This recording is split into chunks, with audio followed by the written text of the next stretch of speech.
Hello everyone. तो आज मैं फिर एक नए टॉपिक के साथ आप लोगों के सामने हूं और आज का टॉपिक बहुत मस्त होने वाला, बिंदास होने वाला है और परीक्षा की दृष्टि से इतना इम्पोर्टेंट है कि यहाँ से चाहे 10th हो 12th हो, आपके बोर्ड में ये प्रश्न इस टाइप के देखने को मिल सकते हैं। ये लिखा हुआ आक्सी कारक या फिर उपचायक को पहचाने। आपके सामने बहुत सारे समीकरण लिखे हैं और इन समीकरणों में आपको आक्सी कारक पहचानना है। आखिर इन समीकरणों में आक्सी कारक कहाँ पर मिलेगा, आपको तलाश करना है। फाइंड ऑफ आक्सी कारक कैसे करेंगे देख लेते हैं।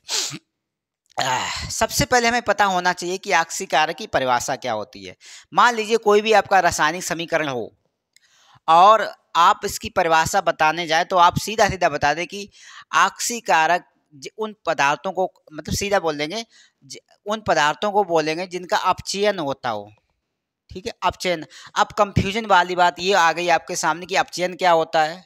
ठीक है,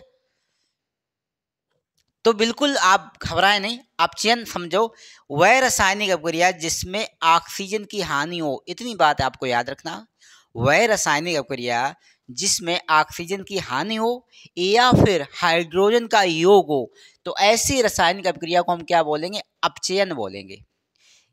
जरूरी नहीं आप ये बताएं कि हाइड्रोजन का योग हो, आप सिर्फ इतना ही बता दें कि ऐसी रासायनिक अपक्रिया जिसमें ऑक्सीजन की हानि हो। बस आप इतना बता दें कि समझो आपकी अपचयन की परिभाषा हो गई। ठीक है, अब हम अपने प्रश्नों की तरफ चलते हैं क्योंकि अब हमारे पास सामने प्रश्न कितने, 1 2 3 4 5 6 है और 6 को हमें बताना है। आखिरकार इस समीकरण में हमारा आक्सी कारक क्या है, इसमें आक्सी कारक क्या है, तो हमको वही बताना है। तो अभी मैंने बताया था कि ऑक्सीजन की हानि हो, तो ऑक्सीजन की हानि कहाँ से हो सकती। आई थिंक मेरा तो दिमाग कहता कि ऑक्सीजन तो हमें इसमें दिखाई दे रहा है, यहाँ कहीं वो नहीं है, नहीं है। तो आपका ऑक्सी कारक हो गया, आंसर आप बताएंगे इसमें, इस समीकरण Pb3O4 लेड ऑक्साइड। ठीक है, तो आप बता सकते हैं कि ये आपका क्या हो गया, ऑक्सी कारक। ऐसे आपको पहचानना है परिभाषा के अकॉर्डिंग, मैंने जो बता दिया आपको। ठीक है, नहीं तो गलती वहां कर लो। दूसरा समीकरण, अब दूसरा समीकरण में आपको ओ कहाँ दिख रहा है, ये दिख रहा है, यहाँ तो ओ दिख नहीं रहा, तो इसका आंसर ऑक्सीजन हो जाएगा। आपका इसका आंसर क्या हो जाएगा, ऑक्सीजन। अभी बहुत आसान हो जाएगा, परेशान मत होइए। इससे पहले हो सकता आपने इसे कभी नहीं समझा होगा, लेकिन अब आज बिल्कुल समझ के ही जाएंगे। यहाँ से कभी गलती नहीं होगी। अगर इस प्रकार का प्रश्न आता है आक्सी कारक या अपचयन, तो आप बिंदास करके आएंगे, परेशान कतई नहीं होगी। प्रश्न अगला है CuSO4Zn। ठीक है, तो हम देख लेते हैं हमारा ओ कहाँ पे है, ये देखो इसके साथ लगा हुआ, Zn के साथ तो है नहीं। तो हमारा ऑक्सी कारक क्या हो गया, Cu, यहाँ पर तो ये था CuSO4, तो आंसर क्या हो गया, CuSO4। ठीक है, तो ये आंसर आपका प्राप्त हो गया, बिल्कुल सोचे समझे बगैर। अब तो आपको आ गया होगा। आप कहेंगे भैया अरे इसमें वो, इसमें तो है नहीं, तो ये आपका आंसर हो गया, हो गया आपका आंसर होगा B2O5। बहुत आसान है। अब पांचवें का तो और आसान होंगे।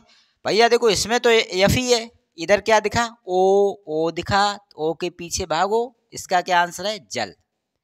H2O क्या था, 4H2O। तो ये आपको आंसर एक एक करके आपको सारे आंसर मिल रहे हैं। अब तो इसका तो आप बता ही देंगे, इसका तो आपने देख ही लिया। लास्ट का आंसर आप खुद देंगे क्योंकि लास्ट का आंसर मैंने कहा था आपका ये वाला होगा। बहुत आसान से आप लोगों ने इसे समझ लिया कि अब ऑक्सी कारक अगर आ गया तो बगैर छोड़े नहीं मानेंगे। ठीक है, गलती मत करना, नहीं तो बाद में ये कहो अरे इतना समझाए गुरुजी फिर भी गलत करे आए।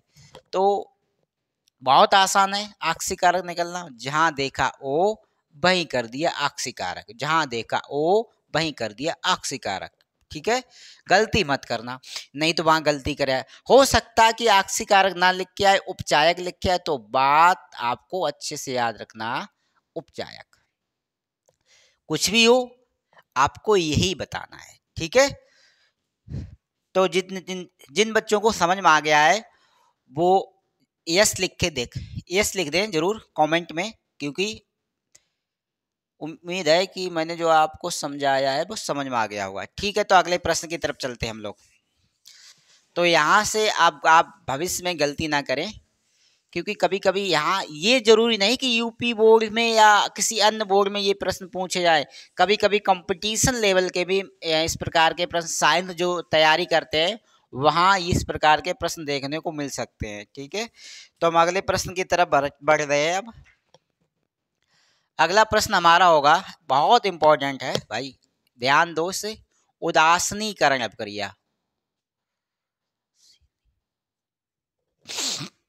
एक सेकंड देख ले, उदासीनीकरण है ना? ठीक है, यही है उदासीनीकरण। उदासीनीकरण अपक्रिया। अब ये भी बहुत अच्छा प्रश्न है, बहुत अच्छा प्रश्न है ये। परीक्षा की दृष्टि से इतनी बार रिपीट हुआ है, इसे आप बिल्कुल ही इजी से याद कर लेंगे।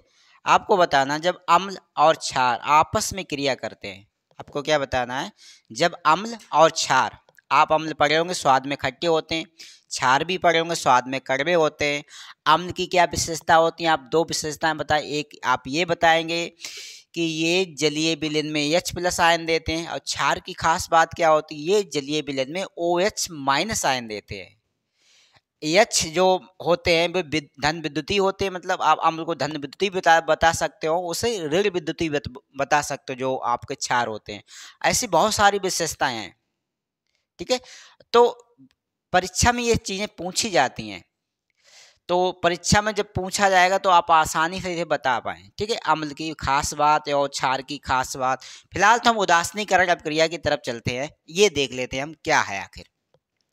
हमने कहा जब अम्ल, मान लीजिए अम्ल हमने ले लिया, सबसे प्रबल अम्ल, अक्सर अगर सबसे प्रबल अम्ल आपसे पूछा जाए तो आप HCl का ही नाम बताएंगे, जिसका नाम होता है हाइड्रोक्लोरिक अम्ल। फिर आप क्षार का नाम लेंगे, जो प्रबल क्षार होता है हमारा NaOH। तो ये हमने देखो दोनों खास ले लिए, क्योंकि परीक्षा में जो चीजें पूछी जा सकती हैं वही आखिर हम लेते हैं। ठीक है, परीक्षा में जो पूछी जाएंगी वही हम लेते हैं। तो आपका सबसे प्रबल अम्ल क्या होता है? HCl, और सबसे प्रबल क्षार होता है NaOH। इसको हम कास्टिक सोडा या सोडियम हाइड्रोक्साइड के नाम से भी जानते हैं। ठीक है, तो देख लेते हैं। अब जब भी क्रिया, मैंने देखो कल जब समीकरण करवा रहा था तो मैंने आपको बताया, जब पहला जो हमारा होता है वो प्लस का काम करता है। ये देखो हमने कहा ये अम्ल है, तो ये देखो ये धन विद्युती का काम करता है जो H है, इसी वजह से हम विद्युत का चालन कर पाते हैं जलीय विलयन। ठीक है, तो ये H का बहुत बड़ा रोल है। हाइड्रोजन आयन की वजह से ही विद्युत का चालन हो रहा है आजकल। ठीक है, तो ये बात आपको अच्छे से याद रखनी है, ये H का बहुत बड़ा रोल है भैया। तो ये H+ है। अब देखो ये OH- है, तो ये क्या कर रहा है भाई? ये HOS- से जुड़ जाता, मैंने यही तो सिखाया था। और इसमें Na+ है, तो इसमें ये दूसरा वाला माइनस, देखो पहला वाला प्लस होता है, दूसरा वाला माइनस, तो प्लस वाले को माइनस के साथ जोड़े तो क्या बन गया? NaCl। क्या बन गया? NaCl। और एक H ये रहा, एक H लिया, H के मतलब 2 H। अभी आपके पास और बचा तो क्या निकल गया? जल बाहर निकल गया आपका, वाटर। अब ये हमको बस सोडियम क्लोराइड प्राप्त हो गया, जिसको हम घरों में रोज खाते हैं। सोडियम क्लोराइड अगर एक दिन ना खाओ तो जी खराब हो जाता है, मतलब नमक। इसका नाम क्या होता है? नमक। केमिकल नाम होता है सोडियम क्लोराइड। सभी को ये पता है, इससे बताने की मुझे आवश्यकता नहीं, क्योंकि आप 10th लेवल की या 12th लेवल की तैयारी में हो, तो नमक का तो सूत्र सबको ही आता है, उसका केमिकल नाम, उसका साधारण नाम तो सबको ही पता होगा। तो अब उम्मीद है कि आपको ये अपक्रिया समझ में आई होगी। मैंने क्या कहा? ये प्लस वाला माइनस के साथ जुड़ जाएगा, ये हमारा माइनस है इधर वाला भाग, और ये जो प्लस वाला इस वाले भाग से जुड़ जाएगा। बस NaCl हो गया, H2O जल के रूप में बाहर गया। देखो, अगर आपने अब रासायनिक अपक्रिया जिन बच्चों ने नहीं सीखी हैं, जिन्हें बिल्कुल ही नहीं आती, वो हमें कमेंट में बता दो। मैं एक ऐसा वीडियो बना दूंगा, आपको रासायनिक अपक्रिया बनानी आ जाएगी। बिल्कुल बिना सोचे समझे आप रासायनिक अपक्रिया करके आओगे वहाँ। ठीक है, तो नमक, अब इसकी परिभाषा कैसे बताओगे? जब अम्ल किसी क्षार से क्रिया करता है तो हमें लवण प्राप्त होता है। आप इसे लवण भी बुला सकते हो। ठीक है, लवण प्राप्त होता है, तो ऐसी अपक्रिया को हम क्या कहेंगे? क्या कहेंगे? उदासीनीकरण अपक्रिया कहेंगे। ठीक है, क्या कहेंगे? उदासीनीकरण अपक्रिया कहेंगे। तो आप लोगों ने देखा किस प्रकार से मैंने इस अपक्रिया को तोड़ दिया और आपको समझ में आ गया होगा। तो अगला प्रश्न देखते हैं जो परीक्षा में आ जाए, परीक्षा में आ जाए। चलो ठीक है, चलो ठीक है, फिर क्या। कल तो विस्थापन हमने बता ही दिया था, कल की अगर जिसने नहीं तो कल का वीडियो जरूर देख लें, ठीक है।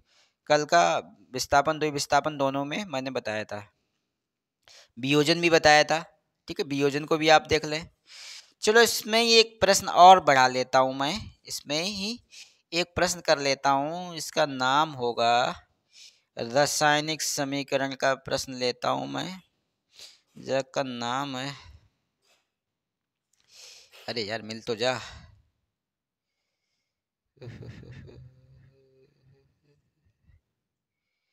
तेरे मेरे बीच में कैसा है ये बंधन अनजाना, तूने नहीं जाना मैंने नहीं जाना। चलो ठीक है, मिल गया मिल गया। इसमें लिखा हुआ है, इसमें लिखा हुआ है कि अगर क्रिया हम करवाते हैं, नाइट्रोजन के हाइड्रोजन के साथ क्रिया पूछी गई है, चलो यही करवा देते हैं। प्रश्न आपका है जब नाइट्रोजन की हाइड्रोजन के साथ क्रिया होती तो क्या होता है, इस प्रकार प्रश्न है। जब नाइट्रोजन नाइट्रोजन हाइड्रोजन से क्रिया करता है तो क्या होता है, केवल समीकरण दें, इस प्रकार से प्रश्न पूछा जाएगा। तो नाइट्रोजन का सूत्र हमें पता होना N2 होता है और हाइड्रोजन का H2 होता है, इसकी क्रिया करेंगे उत्क्रमणीय अभिक्रिया होती है, इस प्रकार का इसमें तीर बनाएंगे, ठीक है। आप नहीं भी बनाएं कोई दिक्कत नहीं, सीधा मार दो तीर, कोई दिक्कत नहीं, परीक्षा में नंबर मिल जाएगा। तो आपको अमोनिया प्राप्त होगी, ये बात आपको याद रखनी है। क्या, जब नाइट्रोजन हाइड्रोजन क्रिया करेंगे तो क्या प्राप्त होगा, अमोनिया। इधर देख लीजिए एन के कितने हैं, दो हैं दो, तो इधर भी आप दो कर दीजिए, एन के दो हो गए। हाइड्रोजन के इधर कितने हैं, दो, इधर कितने हैं, तीन। अब देखो हाइड्रोजन के हुई कितने गए, छः, क्योंकि आगे हमारे दो लगे तो गुणा कर लेगा, तो इधर भी छः कर दो, तीन यहाँ गुणा आगे लगा दो तो तीन दूनी छः होता है। इस प्रकार ये प्रक्रिया आपकी कंप्लीट हो जाएगी। अगर नहीं समझ में आई तो कमेंट में लिख के भेजें, समझ में आएगी बहुत आसानी से। इस प्रकार से बैलेंस बराबर कराया जाता है। मैंने कहा एन के यहाँ पे दो थे और इधर केवल एन का एक था, तो आगे मल्टीपल करेंगे, कि यहाँ पर आप मल्टीपल बीच में नहीं कर सकते, ये रूल होगा, ये आगे करेंगे, ठीक है। ये बात आपको याद रखनी है। तो आज के लिए इतना ही, वीडियो पसंद आया होगा। जय हिंद जय भारत, कल फिर मिलते हैं एक नए टॉपिक के साथ। Bye bye.